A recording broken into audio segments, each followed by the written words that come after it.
Tervitus! Tänases osas supersumm.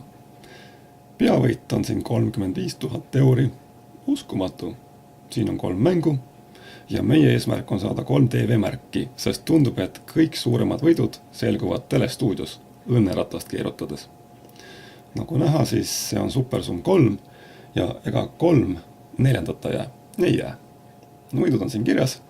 Muuseas ära unusta, et kiirloteriide mängimiseks pead sa olema vähemalt 16 aastat vana. Ja enne kui kraabid, loe kõik läbi. Kraapimiseks kasutan täna sellist suurepärast Eesti 1-kroonist münti aastast 1934. Sellel on kujutatud viikingilaeva. Võib küsida, kus need viikingid meil olid siis, eks ikka Saaremaal olid. See ei ole mingi nali. Eriti kui minna ajas tagasi 1000 või 2000 aastat, siis vanad taanlased ja islandlased selle üle ei naeraks. Eestlased olid üldiselt maaharijad, kuid leidus meresõitjaid ja mererahva kuulsuse oleme eelkõige võlgu saarlastele. Näiteks Taani kuningas Valdemar II tegi esimese katse Eesti alasid vallutada aastal 1206, mil ta proovis kanda kinnitada just Saaremaal. Taani kuningale tegid saarlased aga nii kõvasti peksa, et läks 13 aastat enne, kui mees julges uuesti tulla. Sakslastest ja slaavlastest liitlaste toel siis. Saarlaste kogukonnas oli juhtimine paigas ja rahvas hoidis ühte. Kalevanlinn aga osutus Eesti alade nõrgimaks lüliks juba aastal 1219, mil see jäi taanlaste saagiks. Kalevanlinna on siis Taanine linna ehk Tallinn.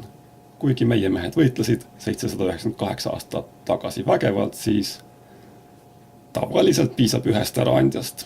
Hea näide on Toompea ründamine Interrinde poolt 15. mail 1990.